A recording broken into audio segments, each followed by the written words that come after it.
Oh, I gotta press go live. You didn't click go live. Go live. There's There. one waiting. It's probably Silas. Boom. All right, let's see if No, this no, go. goes live. Take it downstairs, show Alyssa, and hang it up for me. I love it so much. You love it so much. I huh? do. I really do. Right. Epic fail. Epic fail. What's happening?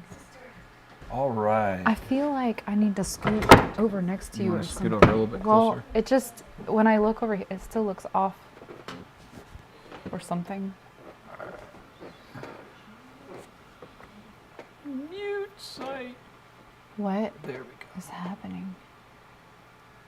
There. Now I think we're live. Are we live now? I think we're live now.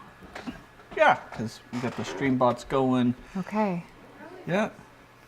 So hey, welcome. We missed the whole ordeal. There was, I had no idea. Happy birthday.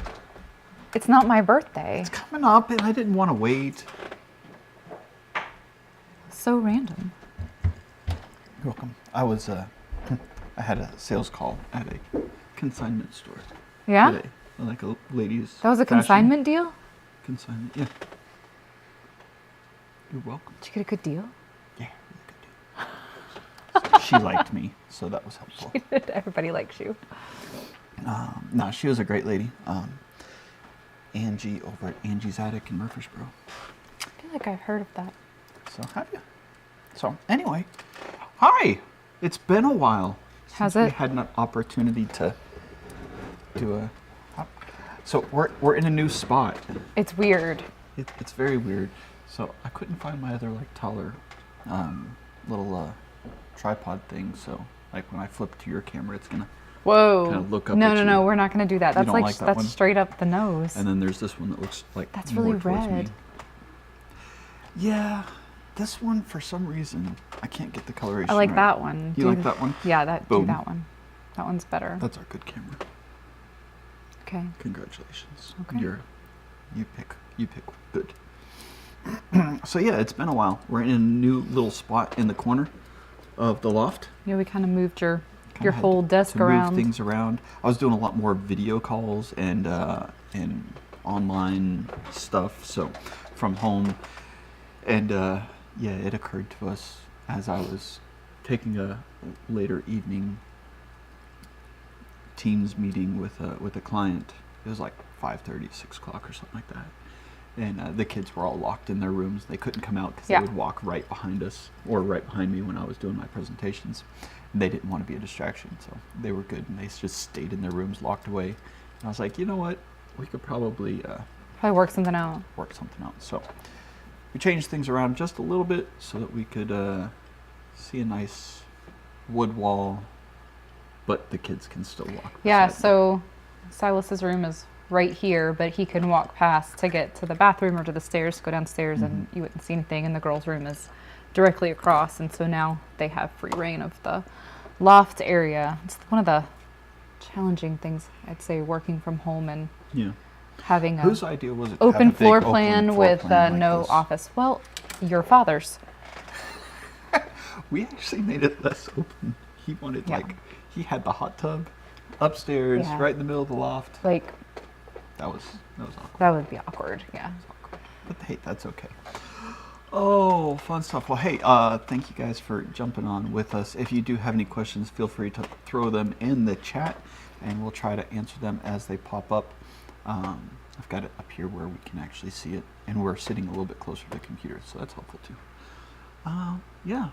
So, what's been happening with you here recently?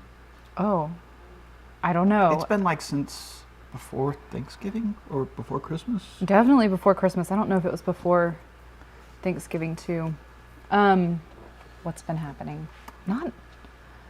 Just normal busy family stuff. Just trying to get through the holidays, and How was your Christmas? it was great. Yeah. Yeah. Now you have me like thinking back over it.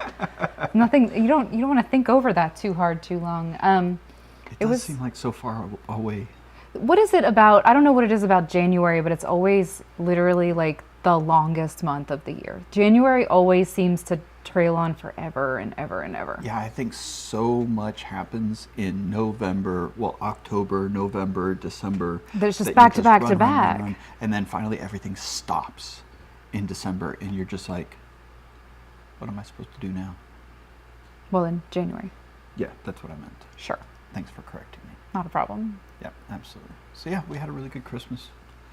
I got some fun things to use at work. Nice little outfits, that little business card holder thing. What else? You got me some other stuff too. Oh, my book on butchering and preserving meats and stuff. Yeah, have you read that? I read some of it. It's really good. I like it. What are we going to butcher? Food. Just any kind of food? Well, hopefully. My beard is growing out a little bit more, so I'm looking very homesteady.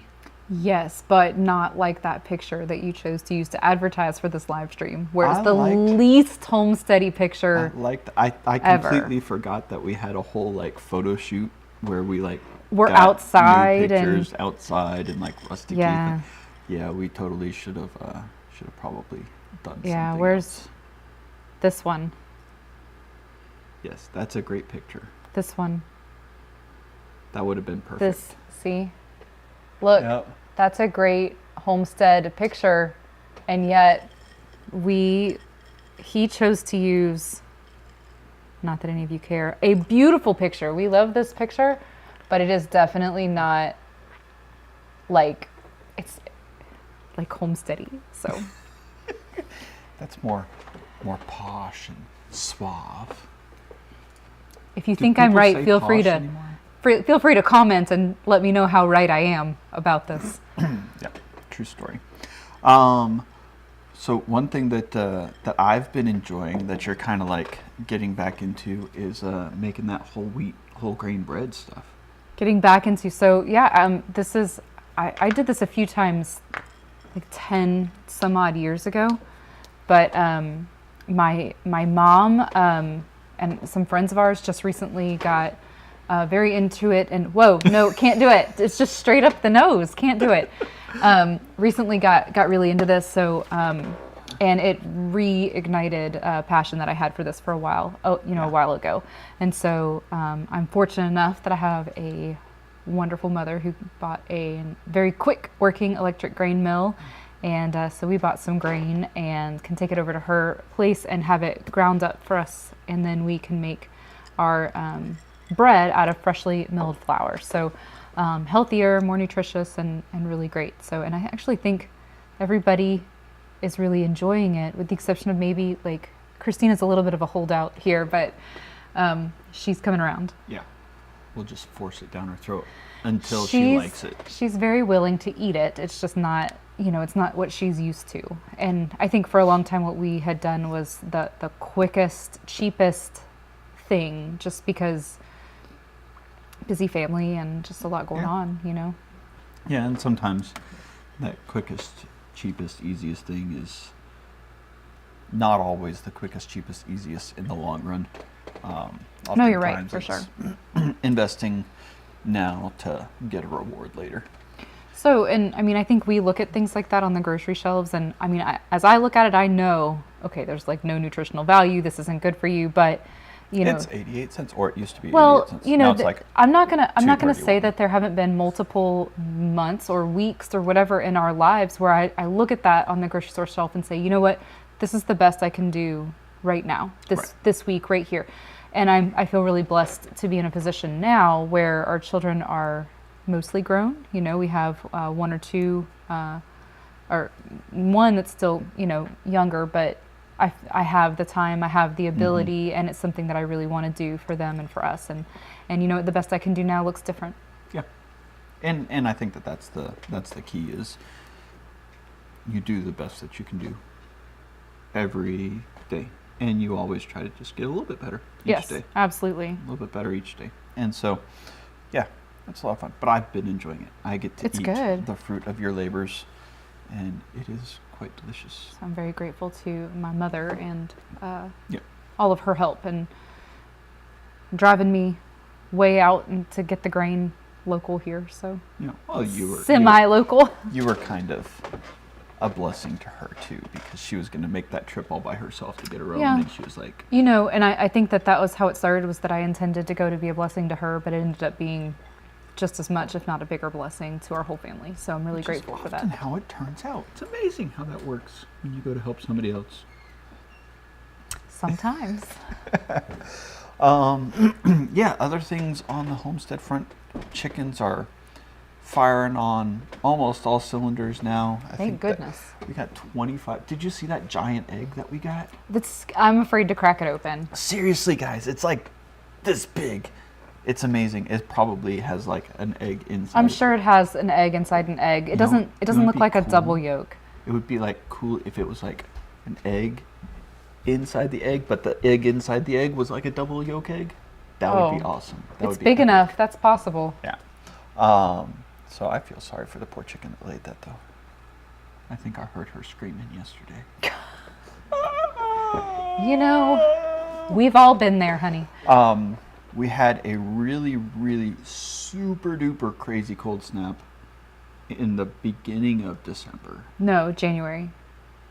Was it in January? No, it was at the end of December, beginning of January. Like wasn't it almost during Christmas? I thought it was right before Christmas. It was pretty close. Very close. That week, maybe. It's been so long.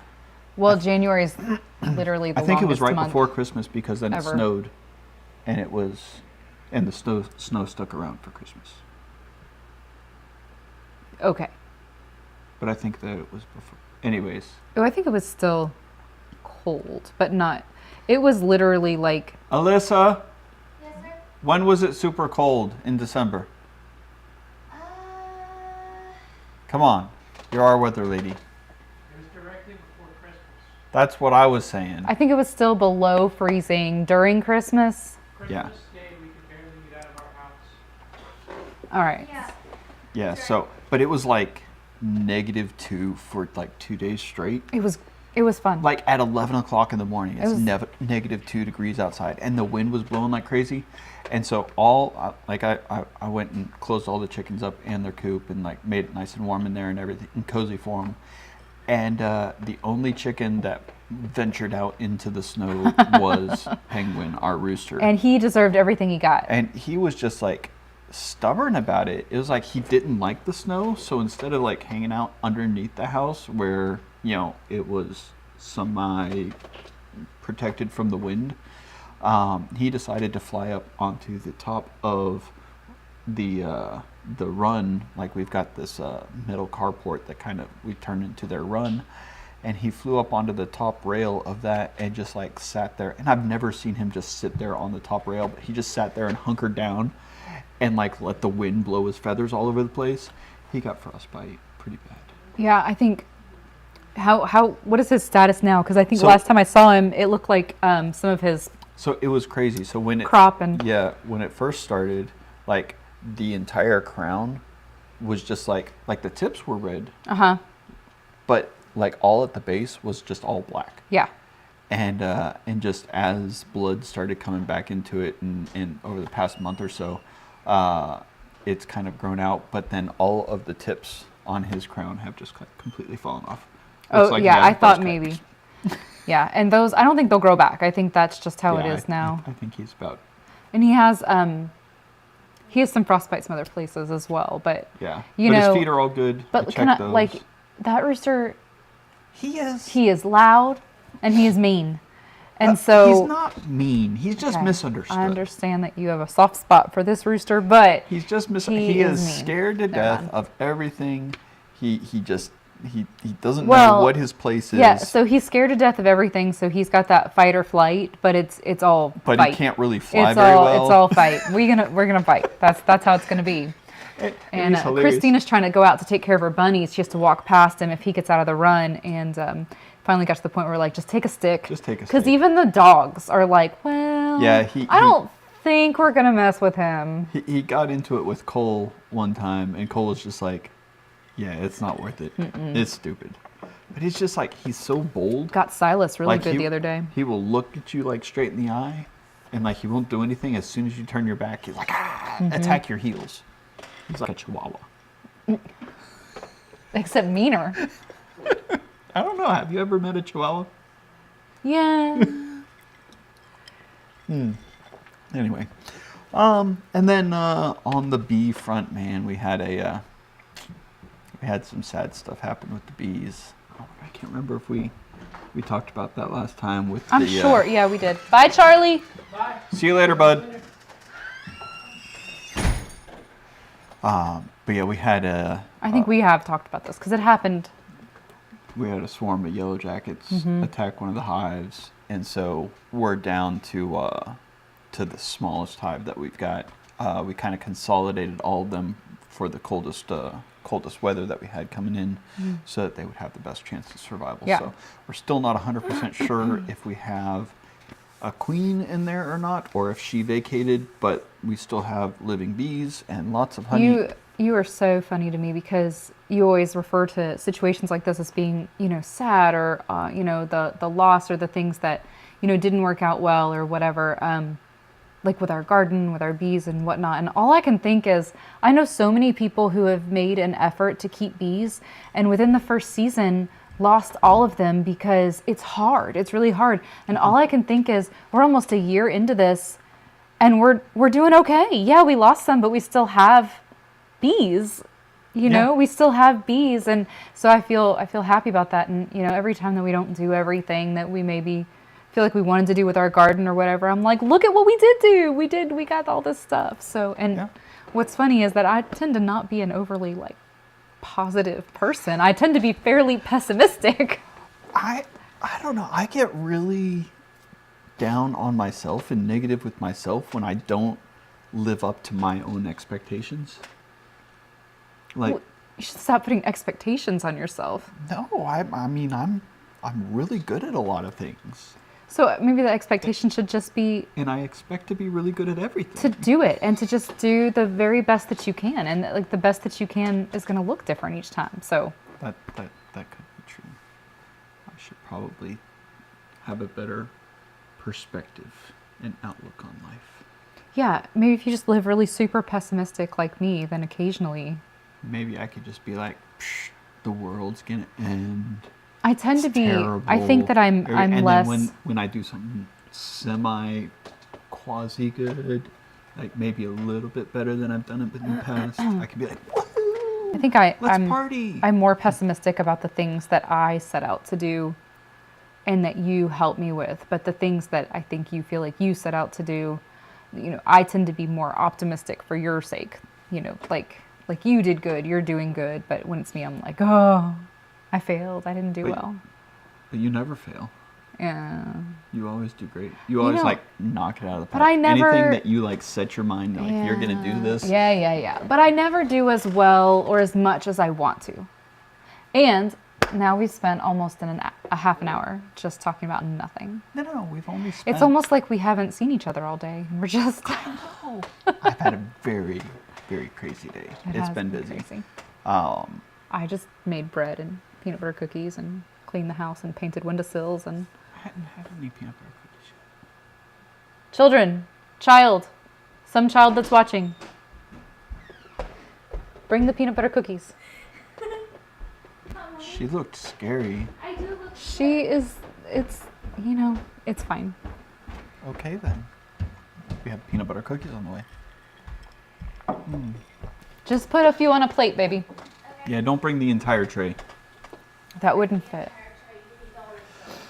Yeah, so... How's your job? How about that? We haven't updated. You had a fairly new job. Job is going well.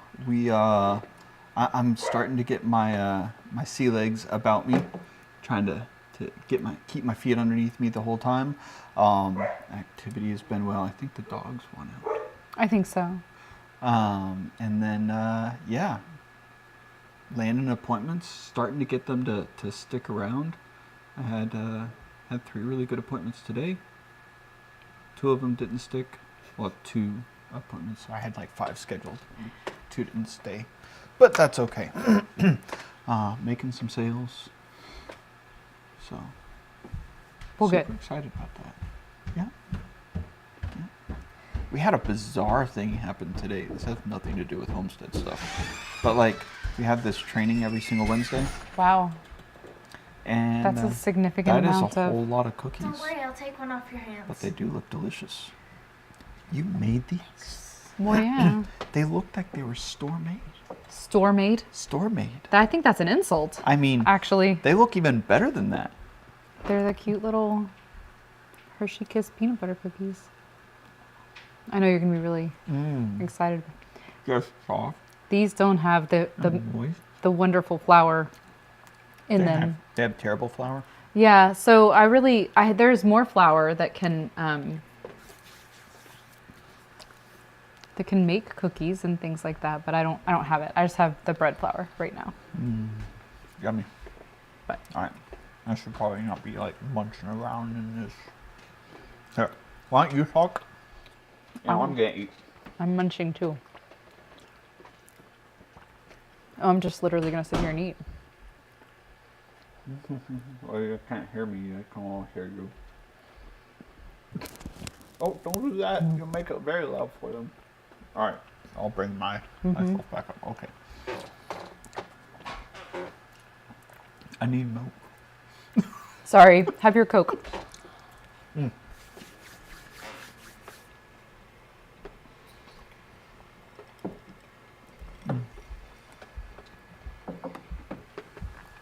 This high quality entertainment right here. I told you before we got on that I was fully unprepared for this, so. That is perfectly fine. All right, so what are we doing now? All right. So we talked about. What's going on? Which was a whole lot of Rabbit. nothing. Oh, rabbits. We still have rabbits. The end. Continue. They are not doing anything. It's cold. We feed them every day. Christina does a good job. All right. They so survived now- very, very cold temperatures. They did. They did. We turned their little run into a greenhouse. We did. So I went and got some 6 That mil was fun. plastic, tacked it up around their little house area, and kind of just to protect them from the wind and keep a little bit of the warmth in there. And it worked out pretty well, really well. Yeah. It was super, super duper cold. So they're all nice and happy and Good. getting a little fatter. Yeah. Feeding Thor a little bit more. Yeah, I think that that's exactly what he needed in terms of breeding. So I think that he's going to be ready to go come the spring. Fingers crossed. So, All right. So now it's time for what is in the news. I'm sorry. Makes you laugh. I'm sorry for that. Always It's makes you just laugh. So you came up with a couple of articles. yeah, but I didn't. that I thought were I didn't very actually get to interesting. finish reading them, so I sent them to you, hoping that you would get that opportunity. So this first one that you sent to me was how farmer ranch slam Biden attacks on farmers with EPA water rule, complete example of government overreach, right?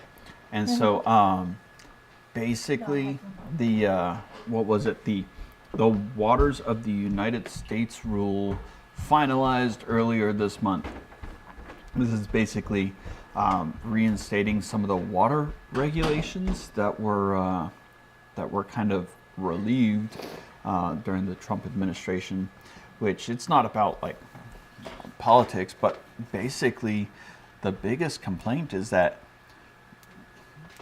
no pun intended, Okay.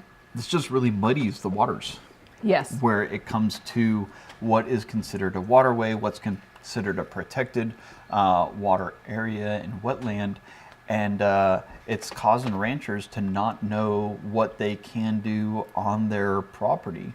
So what was it? There was one guy that, where was it?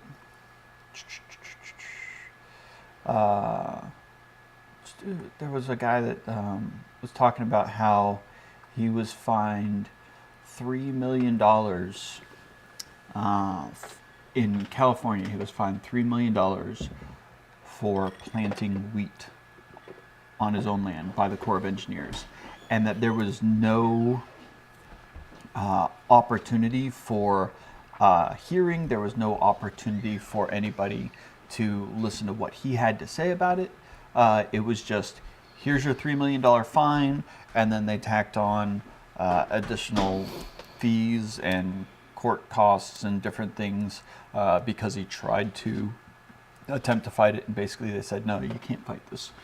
It was So, explain to me as simply as possible, what does planting wheat have to do with this water law? So I think because I don't know all the situation around it, but from what I read, it sounded like because he was disturbing the soil near what was considered a protected wetland, that it was deemed to be against the law, and he didn't have the right Wetland that he owns.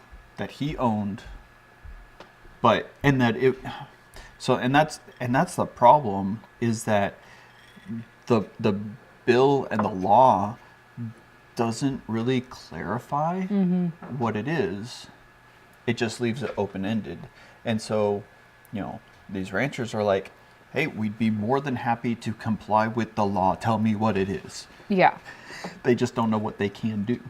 And so it just kind of makes things crazy. And it just kind of shows that, it doesn't really take much to completely change your life.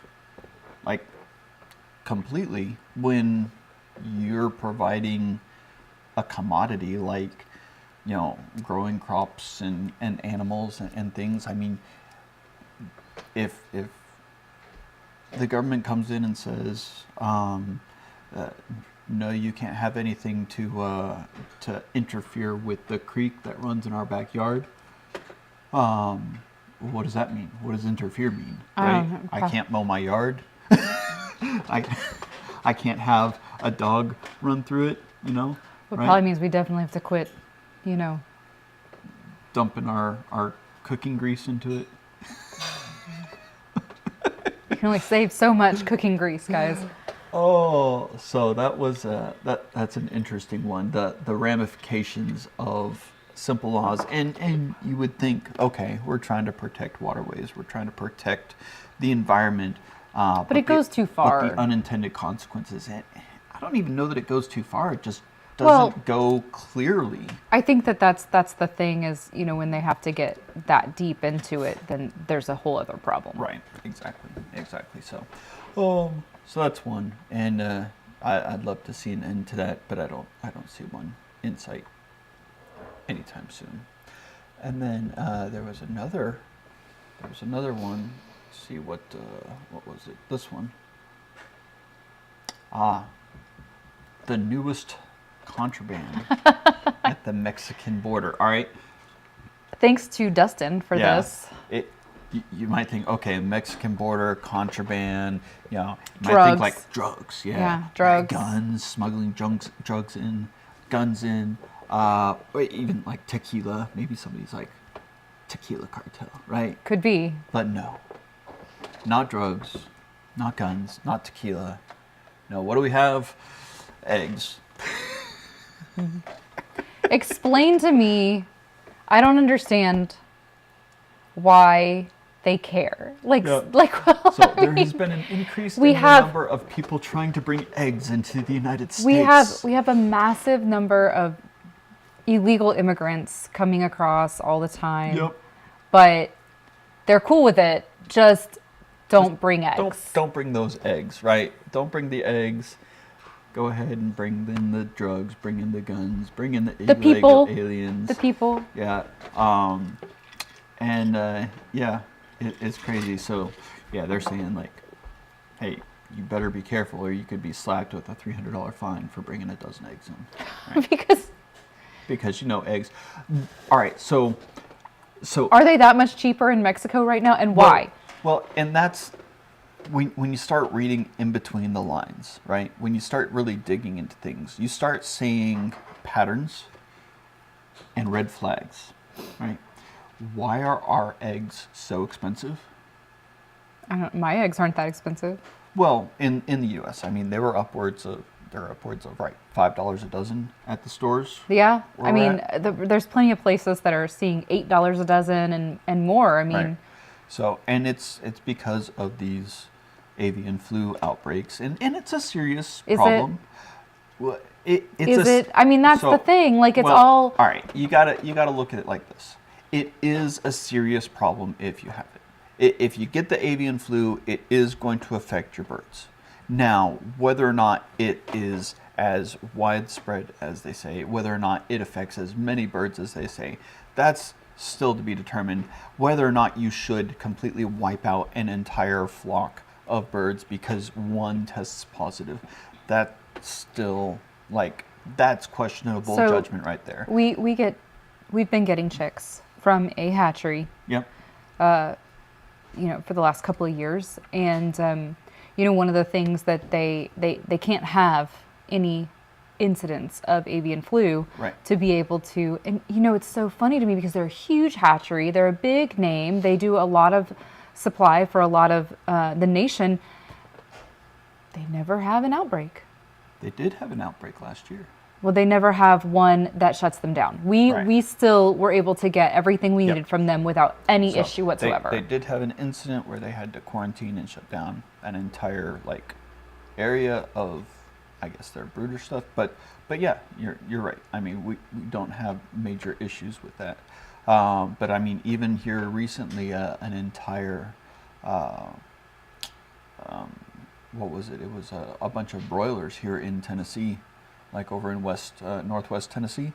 They had a incident of avian flu, and they had to dispatch. Well, I'm not thousands saying that of- it's of not broilers. I real. think it was I'm like just saying 15,000.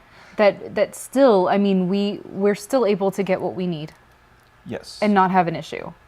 Correct. And it seems that, when you go to look into that as a supply, most people are still able to get what they need. Yes. So I'm not feeling like 1 + 1 = 2 here. Well, and I would agree with that. The other thing that I would note is that Mexico, although there has been a slight increase in their cost, I think it said their price per dozen was still around $2. What was it?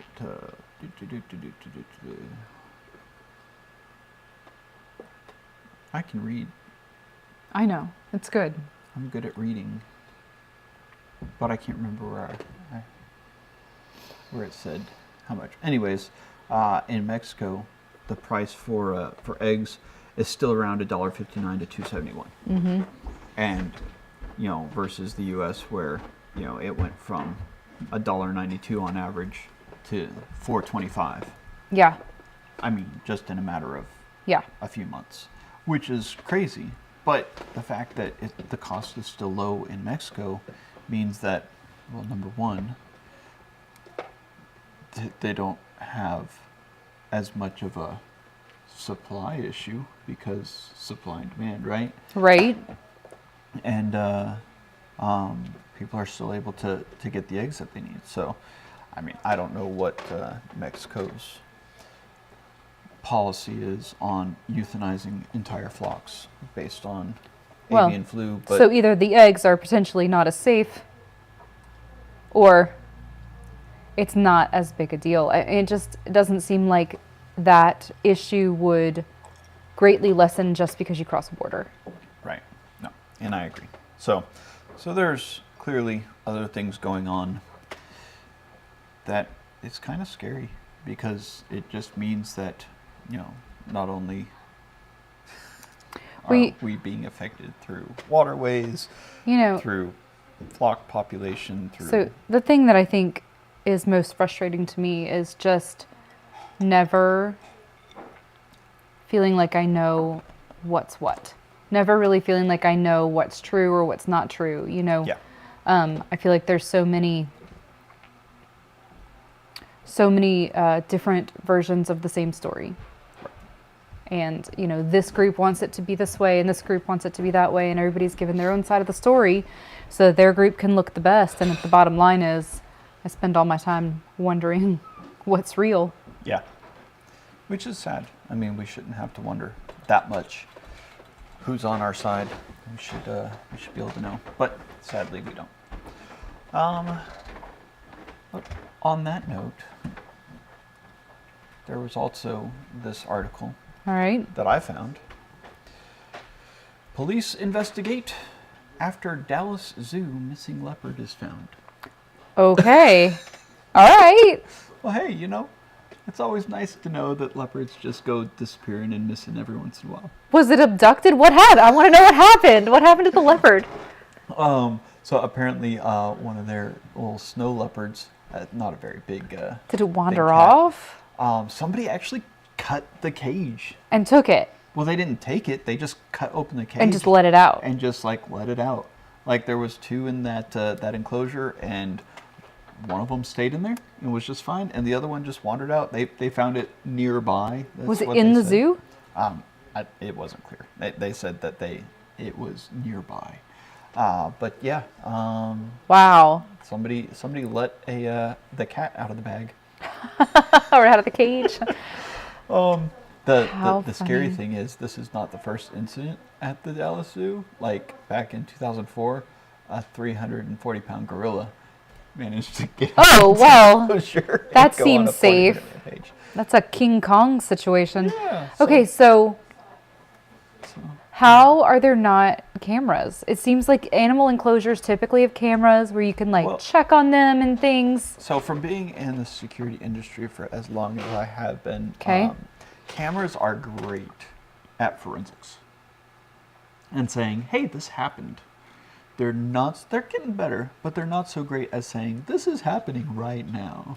Well, that's fine. I mean, but Yeah. So I think that they did say in the article that they reviewed video footage and they saw something happening that they felt like was an intentional event, and then the fence was cut. wow. So that the little snow leopard could escape and be free in public. It could have just been a kid who was like, wouldn't this be funny?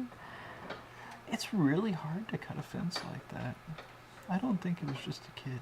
I don't know. My Maybe. teenage kid is stronger than me. Maybe. That's possible. And then one more article just for grins and giggles. Okay. All right. Tipping.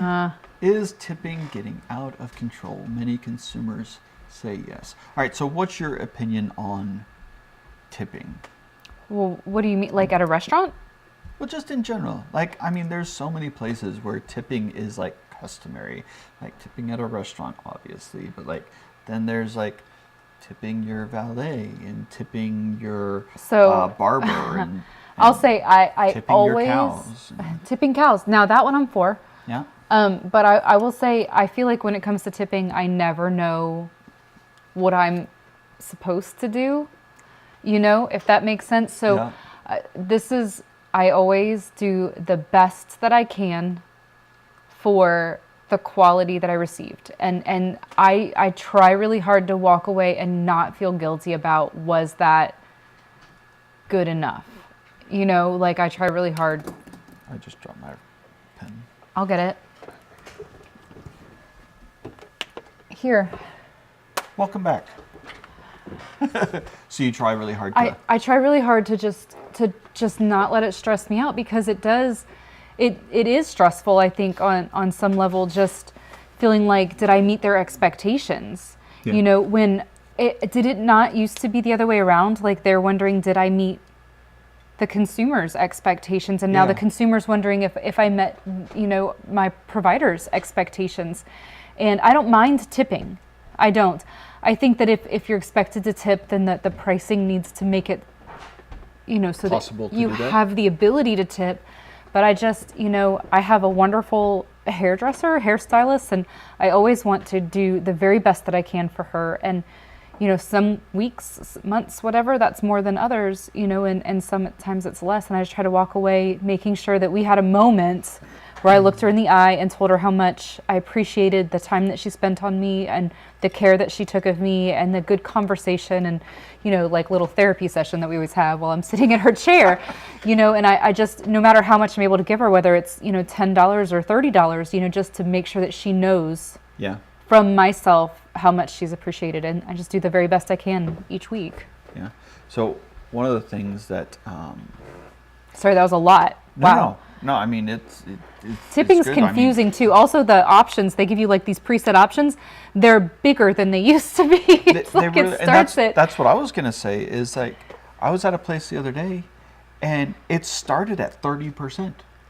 Like that was the low end. It was like 30, 40, or 50. How much do you want to tip? 50%? Yeah, seriously. What kind of a place was this? I'm not gonna say.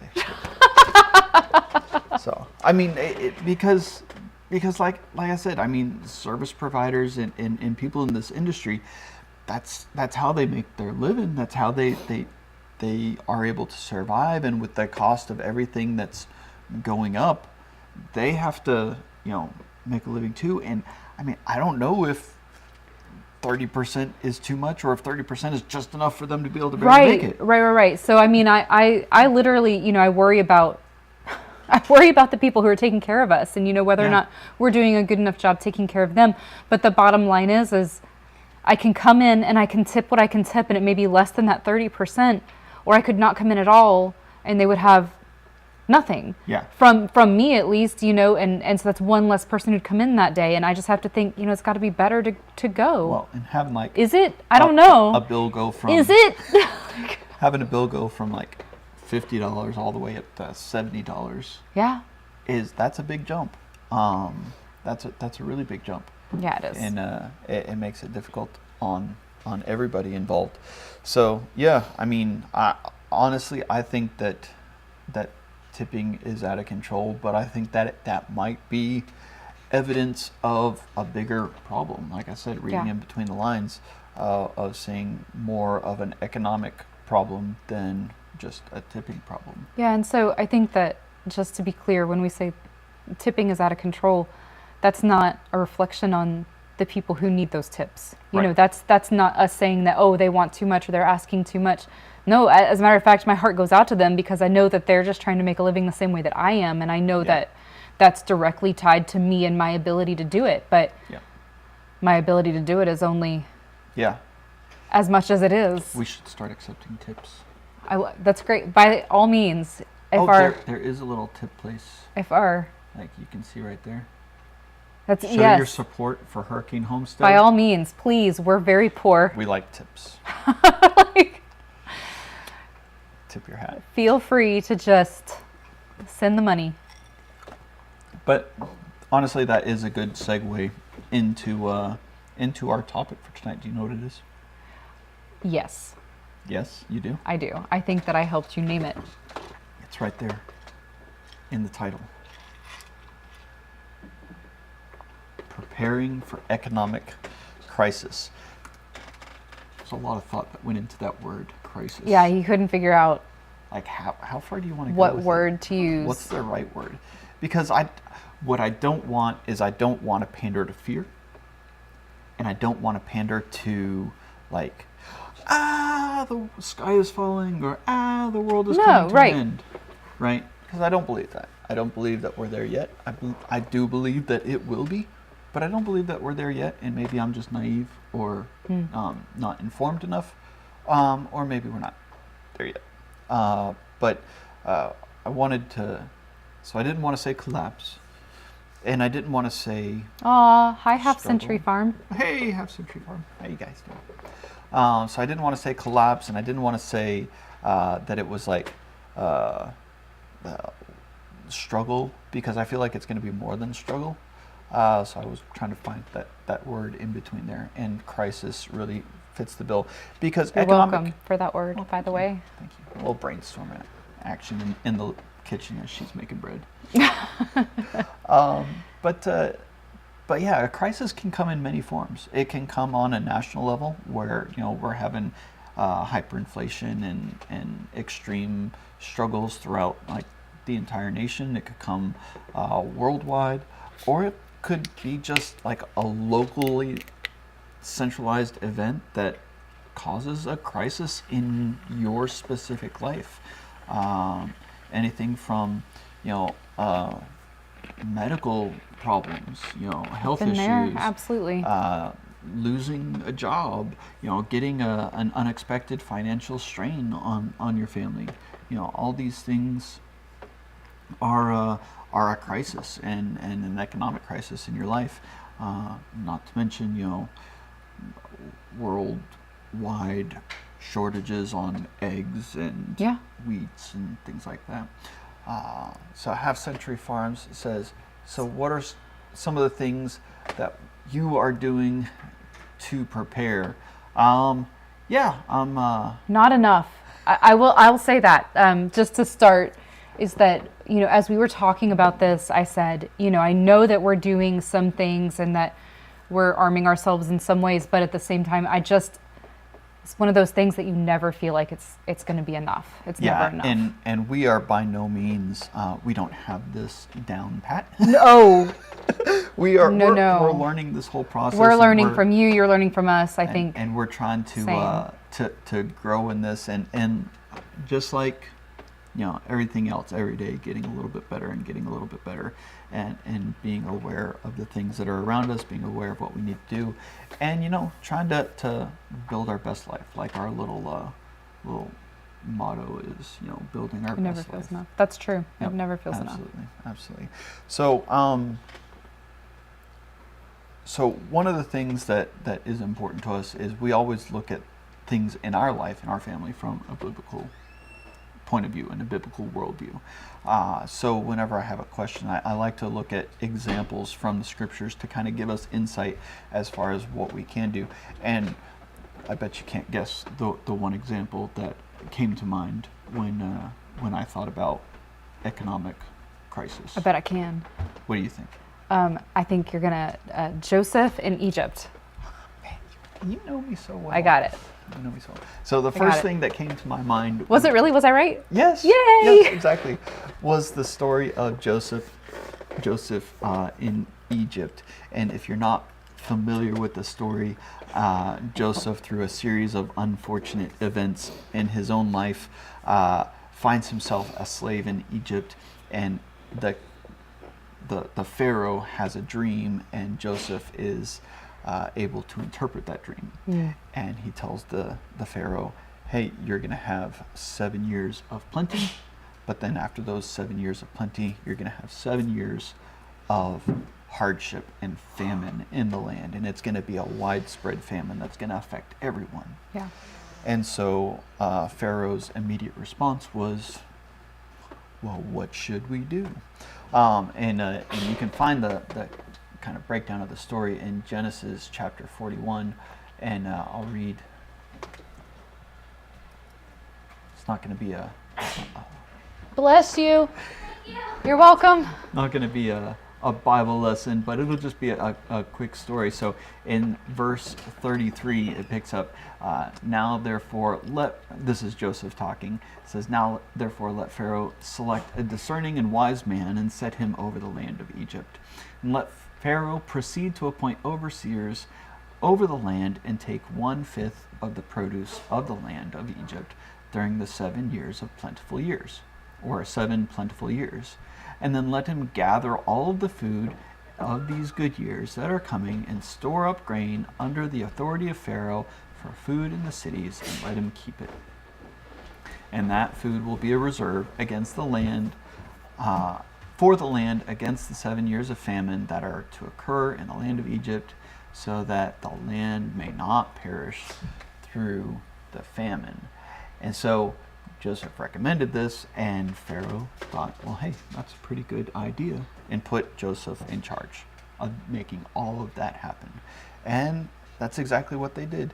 So it's really interesting. Okay. That you that I didn't know that you were going to talk about this tonight, but like this is something that my mom and I have been talking about so much this past week in the last 7 days, because we're making this whole grain bread out of grains that we mill and grind and crack ourselves, and so I just think it's really funny that we were thinking the same things this week. But I have more to say on that in a minute. But so I think that, I mean, yeah, it is strange how we do that a lot. Like, yeah.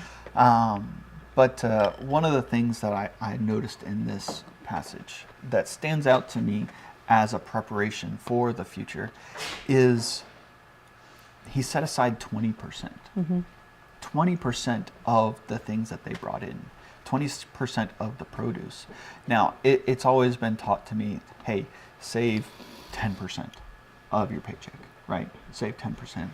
But when times of famine, when economic crisis is looming, and I think that we're kind of seeing that more and more these days. It's kind of like an earthquake. You see these little tremors and these little shakes that kind of give you the warning that, hey, the big one's coming. It's coming. Prepare yourself. And I think Pharaoh had those little shakes with the dream that he had, and with Joseph interpreting that dream. But when you have those little awakening moments, realizing that, hey, significant crisis is coming down the pike, double up on what you're doing. Double up during those good times. Double up during the plentiful Bless you. time. There's Benadryl in the cabinet. You're welcome. We got us sneezels. Double up during those times of plenty, so that you can be prepared when those struggles come, so that you can be prepared when the famine does hit. And we're not blessed enough to know, hey, we've got 7 years to prepare. Right. So, but when things are... But I also think that as Christians, and even as non-believers, I think there's a comment up there that says you can totally feel it. You're absolutely right. I mean, we can see the signs. We do see the signs, and so this is something that we're able to prepare for, at least on some level. Right. Oh, absolutely. And so you see the signs, and then you start to prepare, and you set up that 20%, and you dig in. And it hurts just, and it may hurt just a little bit in the meantime, but it's gonna pay off a lot more in the future. Yeah, it is. Then one of the things that I kind of wonder about, because you always hear about the Great Depression and how there were so many people that thrived and that succeeded during those times. So what's going to stand the test of time? And again, the story of Joseph, if you jump forward just a little bit in Genesis to Genesis chapter 41. No, 47. And starting in verse 13.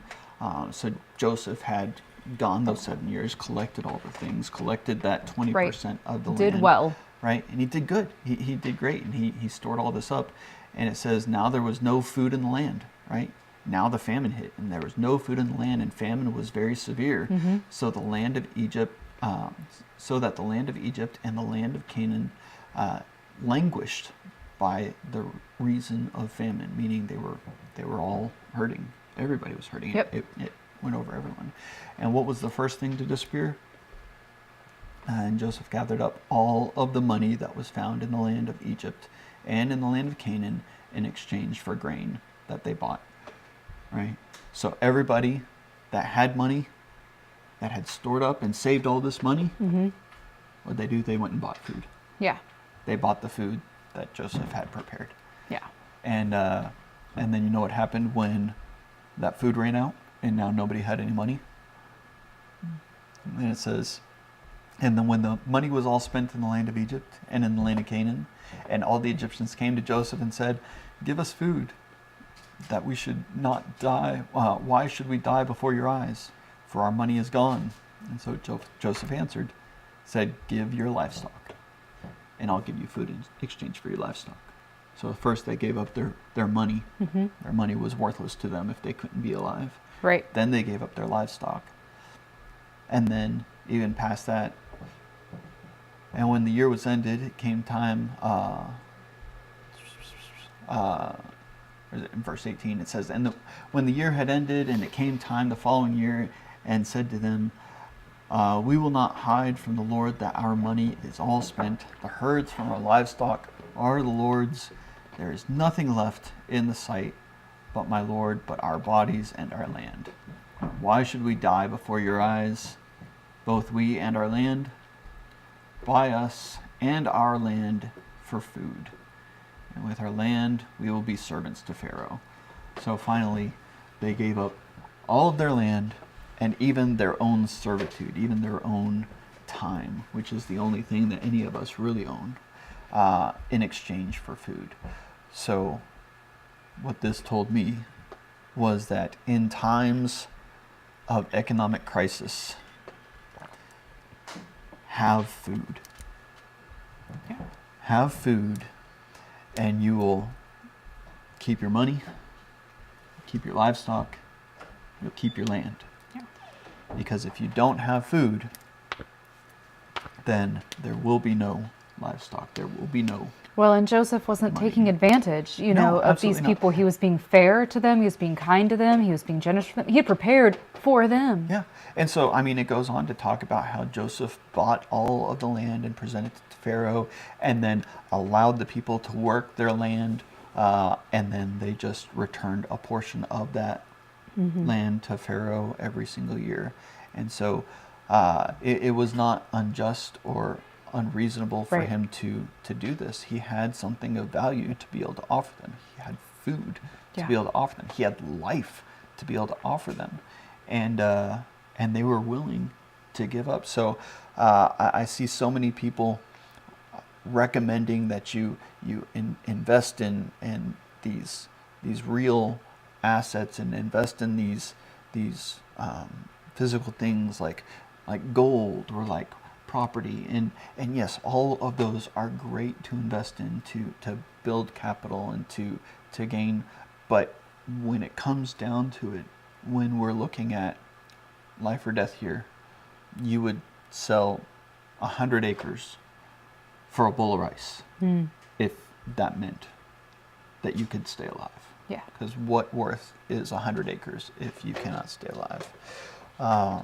So that really impressed upon me that the need for sustainability is in food. That's where the foundation is. Yeah. And I mean, even in the Great Depression, I was reading about one guy, the Kroger. Can you switch this back? Oh, yeah. How he made his fortune on selling food. In the Kroger stores, where it was just, instead of having a clerk that went and got everything for you, it was more like self-service. And now everything is like that. Now they even make you check out yourself, right? So thinking creatively, thinking outside of the box in those situations, being able to identify the needs that people have and be able to provide for those needs, not necessarily financially, but in creative ways that you can, kind of come to someone's aid. And then the other thing that you need to do is tighten your belt, right? Yeah. I think that we live in such a blessed economy, such a blessed world, that we take for granted the fact that life is difficult, and we might not always have a chance to maintain our lifestyle. I think that so many people in our world claim to understand that. They're like, oh, yeah, we know. But I don't think they really believe it. Yeah. I don't think that they really believe it. And I think that as we went through everything we went through in 2020 with quarantines and all of that, that some people were shaken awake, like, oh, Yeah. This crazy, life is fragile. crazy things can happen. Like this could be life. Life could look very different and just like that.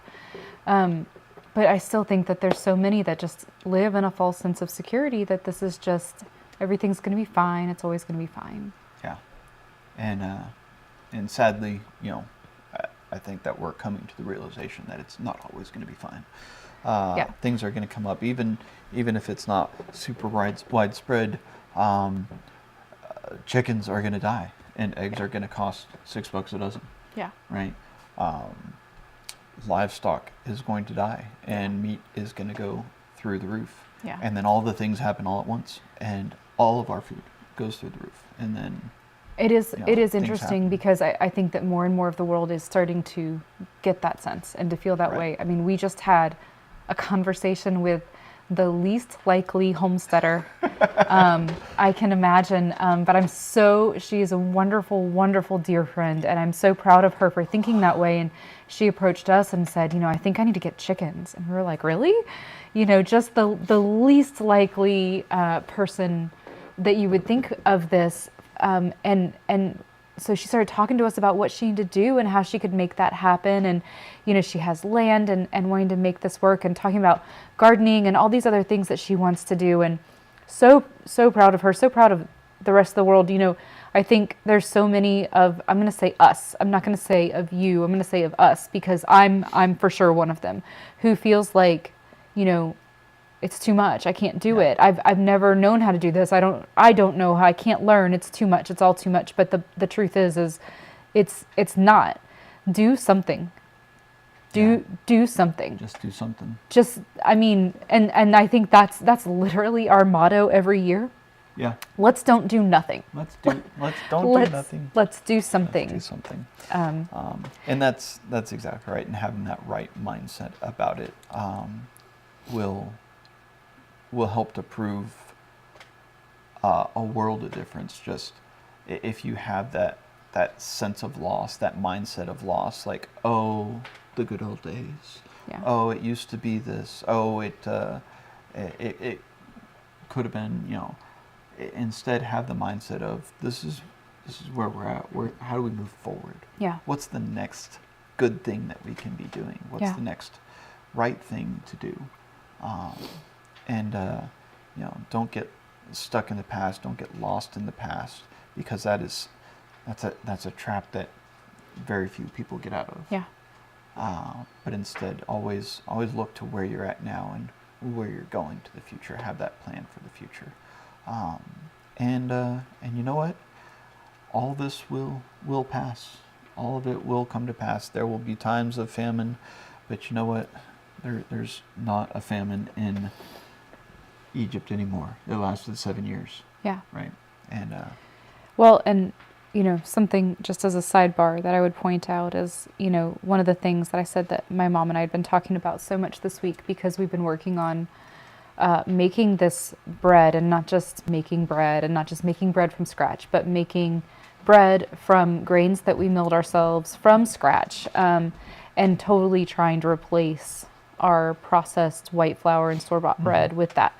And the bottom line is, one of the reasons is that I believe that Joseph was told to store grain is because it stores. yeah. It stores, when you have the whole grain before you grind it into flour and whatnot, 100% of the nutrients stay in it, and it has nearly everything you need for life. Nearly, not 100%, but really close, and it stores easily as long as you know how to take care of it. You'll never have pests or mice or bugs or anything in it when you have that whole grain stored properly. And it'll last as long as you need it to. So it's and it's not expensive. You think about how much does it cost to purchase flour and things like that. And we should do a comparison. We should do that in the future. But right now I'll say that, I bought 25 pounds of whole grains to crack, for myself, and it cost me around $20. And you can buy 50 pounds for about $45. That's not a lot more. You get more flour out of that than I think you realize, Yeah. So what is that, a 5-pound bag of flour? How much does that run at the store? I don't know. It's been a while since I bought it. Couple bucks, but just the nutritional value. But there's nothing in it that's, there's not enough in it that's going to sustain you for life. It's calories, but that's about it. Right? But that's about it. Yeah. And this has, they strip 40 some odd nutrients out of the grain when they process it to have it become white flour. And you're missing so many things that you need for life. Right. And, is it perfect? No. Am I perfect? No. Am I doing wonderfully with this? No. But we're not doing nothing. Not doing nothing. We're not doing nothing. I think that's the thing is, if you can't save 20%, save something. Yeah. If you can't store up food store up something. If you can't think creatively, I'm sorry. You know. So is that that's what we're going to end with. That's our best tip for Yeah. economic crisis is Don't do do nothing. something. Don't do nothing. Don't do nothing. So, all right. Well, I think that we are Over just a little bit. 10 minutes. We're over. getting better at this whole hour thing. So we That's really because we talked about nothing we for did talk about nothing. But that's the joy for a of it. long time. I like talking about nothing with you. You're my favorite person to talk about nothing with. Well, we should probably see each other long enough to talk about nothing before we get on, so that we can talk about what we're supposed to talk about. Yep, that's true. All right. Well, I'll just have to take you with me on my sales calls next time. Oh my. That way we can have more time to talk. All right, friends. Well, thank you so much for watching. We appreciate you.